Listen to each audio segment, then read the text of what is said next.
বদলের রান্নাঘর থেকে প্রত্যেককে শুভকামনা জানিয়ে আজকের পর্ব শুরু করছি। সোম, বুধ, শুক্র এই 3 দিন সন্ধেবেলাতে চায়ের সঙ্গে বাইরের খাবার চলে, কিন্তু মঙ্গল, শনি, বৃহস্পতি এই 3 দিন সন্ধেবেলাতে ঘরে টুকটাক কিছু বানিয়ে নিতে হয়, যেটা সম্পূর্ণভাবে নিরামিষ। কাজেই একই রকমভাবে কোনো স্ন্যাক্সই ভালো লাগে না খেতে। তো আজ আমি যেটা বানিয়েছি খুব ভালো লাগবে খেতে, সেটা হচ্ছে কারি পাতা দিয়ে বেসনের নিমকি।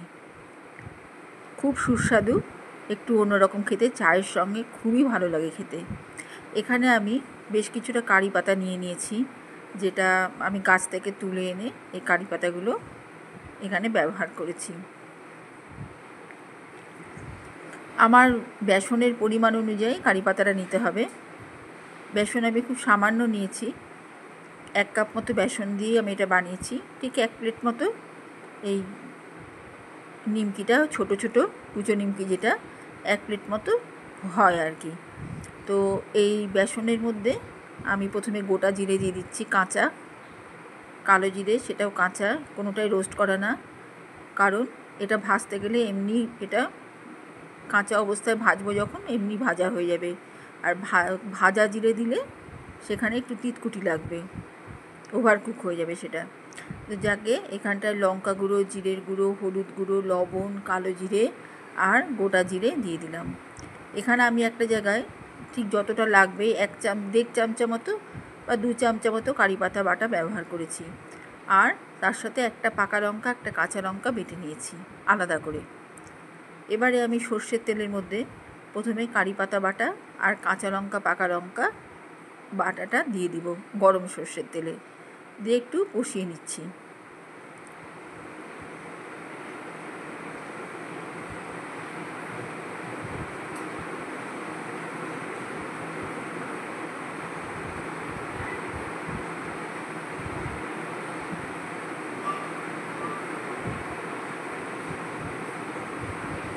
লবণ দিলাম প্রয়োজন মতো, কারণ বেসনের মধ্যেও আমি লবণ দিয়েছি, কাজেই খুব একটা বেশি লবণ এখানে দিলাম না।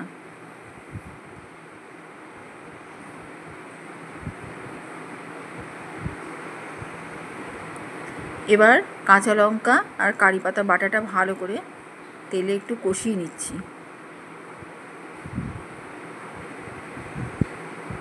এমনি খুব ভালো সুঘ্রাণ বেরিয়েছে, এর মধ্যে আর একটু হিং দিয়ে দিলাম।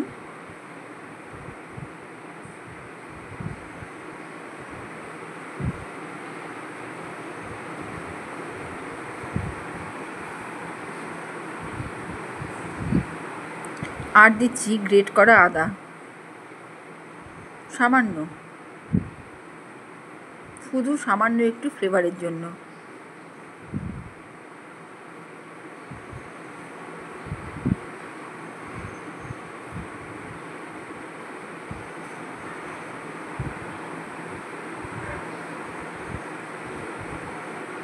সব শুদ্ধ এটাকে কষিয়ে নিচ্ছি। এদিকে আমি বেসনের মধ্যে যা যা দিয়েছি সেই দিয়ে একটু বেসনটা আগে মেখে নিই।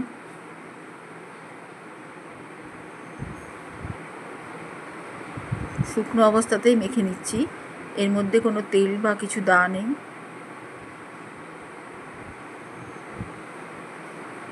শুধু যা যা মশলা আগে দিয়েছি সেই মশলা দিয়ে বেসনটা মেখে নিলাম। এবারে দিচ্ছি চালের গুঁড়ো। আমি সোডা ব্যবহার করিনি, তার পরিবর্তে চালের গুঁড়ো ব্যবহার করেছি। সোডা আমার ছিল না বলে দিইনি, তা না হলে সোডা দিলে চালের গুঁড়ো দিতাম না। এখানে কারি পাতা বাটাটা আমি তুলে নিয়েছি তেল সমেত।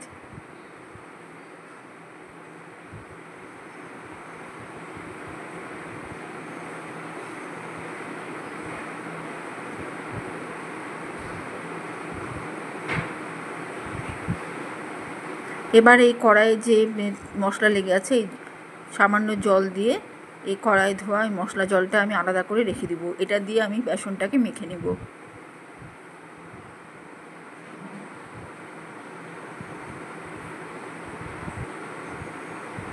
এবার যে কারি পাতার পেস্টটা যেটা আমি কষিয়ে নিয়েছি ওটা তেল সমেত ওটা দিয়ে ভালো করে ময়াম দিয়ে নিচ্ছি বেসনটা।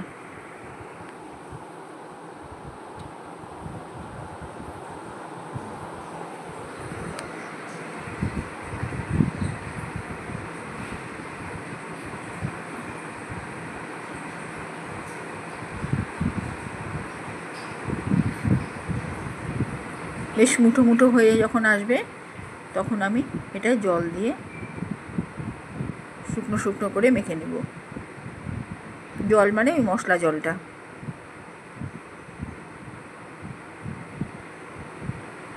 তার আগে একটু চিনি দিয়ে দিলাম সামান্য।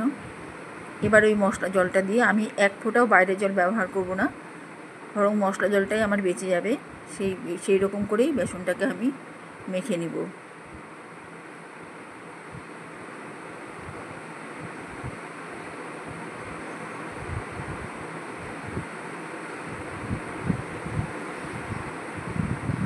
এটা যে জলটা মশলা জল বলছি সেটা কিন্তু কড়াই ধোয়া জল।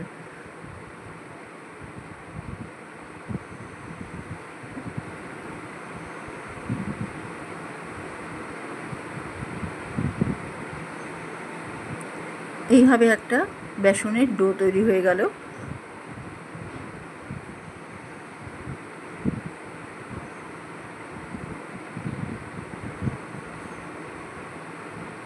এবারে আমি বেলে নিচ্ছি।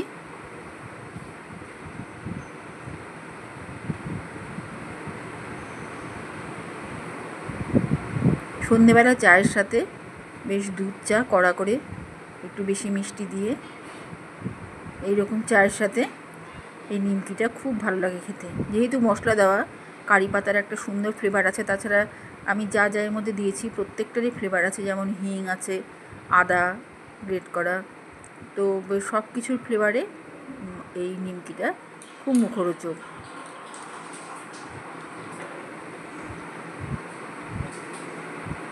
আমি এইভাবে ছোট বড় আকারের এক সাইজের করিনি, কারণ আমার মনে হয় এটাতেই বেশি একটা লোভনীয় ব্যাপার হয় বিভিন্ন শেপের তৈরি করতে। বিভিন্ন রকম শেপ দিয়ে নিমকিটা আমি কেটে নিয়েছি। এবার আমি ভেজে নিচ্ছি।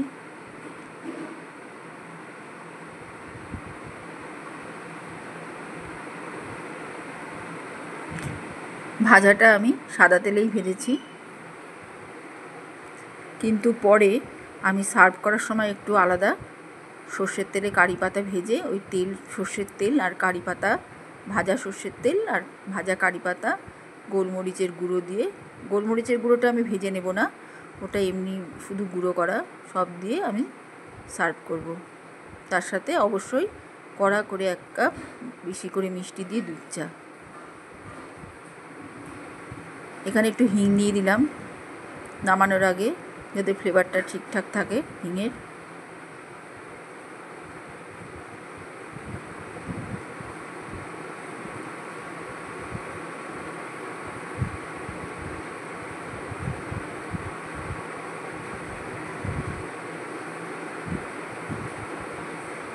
এইভাবে মাঝে মাঝে চায়ের সঙ্গে মুখ পাল্টিয়ে টুকটাক নানা রকম খেতে ভালোই লাগে।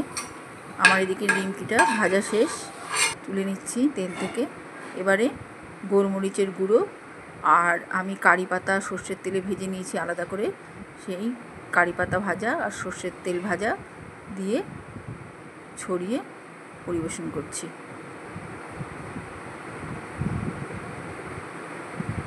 সামনে বিজয়া দশমী আসছে, বিভিন্ন মিষ্টি আইটেমের সঙ্গেও লাড্ডু, গজা, তার সাথেও এই ধরনের নিমকি, কুচো নিমকি দেওয়া যেতে পারে। এটা এরকম মুচমুচে হয়েছে, এই ধরনের হয়েছে।